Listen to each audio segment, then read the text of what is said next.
The DA-led Nelson Mandela Bay municipality has approved a 15 billion rand budget, the biggest budget to date.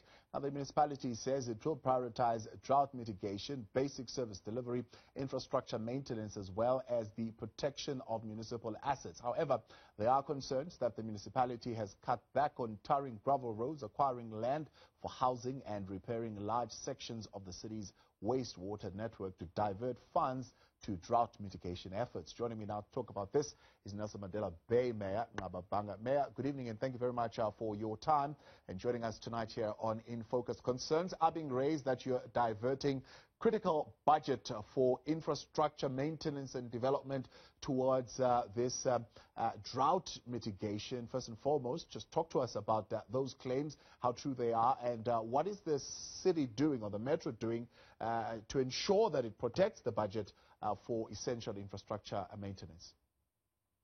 I must firstly explain that the situation of the drought in Nelson Mandela gave us no choice but to reprioritize our planning. And I must say we had to take a conscious decision to say we're going to redirect money for investment in building our infrastructure. Like for instance, by the end of July, if we did not put up plans, we was going to run out of water. Therefore, we had to finance a pipeline from Noordgedacht to KwaNobuhle in order for us to be able to provide water to the people of Yudni. Because the pump station there also, we had to increase funding from 28 million to 45 million, and also put close to 159 million rand for drilling boreholes and boreholes in order for us to support our water supply to the population of Nelson Mandela. Well, remember that our dams now are at 11.5%. Kocha Dam is at 2% as we speak right now. We can't even extract water there. Therefore, people can say this investment was not directed correctly, but you understand that for us to be able to operate, people must have water. And I think we took a responsible decision, not a populist decision, to invest this amount of money. We lost 183 million rand from a rollover because of certain things that were not complied with before we took over a government. From National Treasury, they didn't approve. Even last year, close to 500 million rand.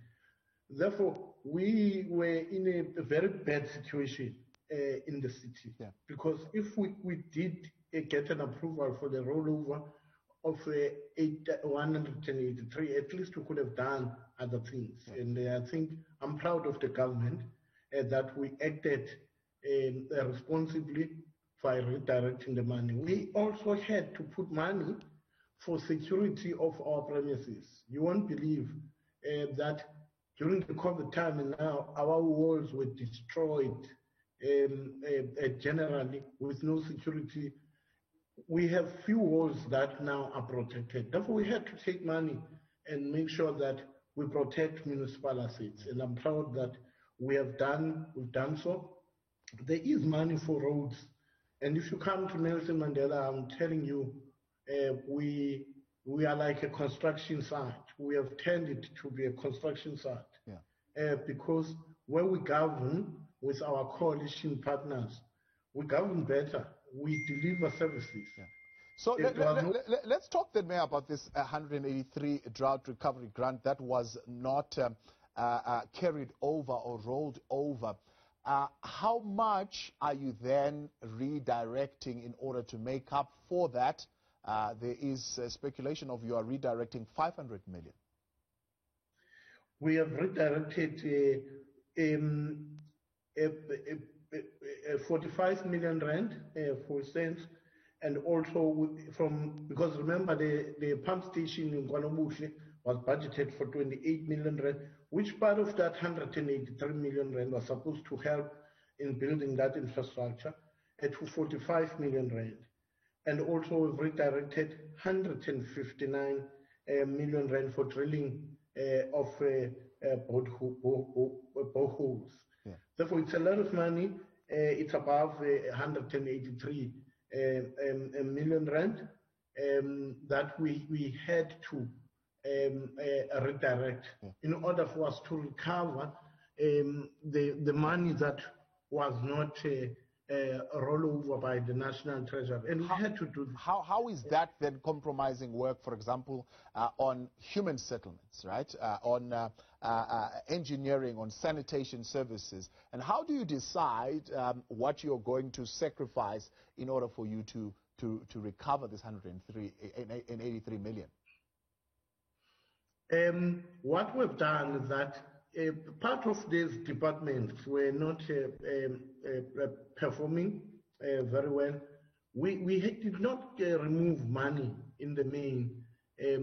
We budgeted, like for roads, we budgeted for electricity with the hope that when we do a budget adjustment, possibly next year, or a variant this year, if National Treasury, because I'm still engaging with National Treasury. Tonight I was talking to a Deputy Minister of Finance, David Masondo, requesting a meeting with him to make sure that we engage on this rollover, because a drought crisis, it's a serious thing for any thriving economy. The economy of the Eastern Cape carries, of Nelson Mandela carries the Eastern Cape. Therefore, if you have a water crisis in Nelson Mandela, it affects the entire province. Yeah. Therefore, it has affected our budget. Right. But what we've done is that we have made sure that we keep some money to do just basic things of delivering services, resurfacing of our roads, and also street lights and many other services. But the impact of the budget cut or the lack of rollover is going to affect the speed in which we're going to deliver services. That I must be honest about. Right. Have you engaged the Premier on declaring the province a drought disaster at this particular point, a drought disaster area, because there were some calls within the province to say, let's declare the province a drought disaster area so we can unlock some funds from national to be able to assist? Remember, I've written to the President, and the Premier is well aware of this shortcoming, but I'm starting again with the Minister of the Deputy Minister. You remember, Deputy Minister is of Finance. Is part of his responsibilities to support a local municipality. I had a conversation with him tonight. We are going to have a meeting. We have agreed because we want him to help us convince the national government, COGTA, to declare Nelson Mandela a drought and a disaster area, in order for us to get this kind of support that will help us fight this drought, in order for it not to affect our area as severe as it is doing without the support of national government. Therefore, I'm hopeful that we do have a listening government. I'm hopeful that David Masondo would assist us to work and make sure that we get this declaration, because this has nothing to do with a party. These are the people of Nelson Mandela, in which the drought have hit us hard and could affect service delivery and the economy in the area. Mayor Ngababanga, appreciate your time. Thank you very much for joining us. Nelson Mandela Bay Metro Mayor there, and Ngababanga. Now,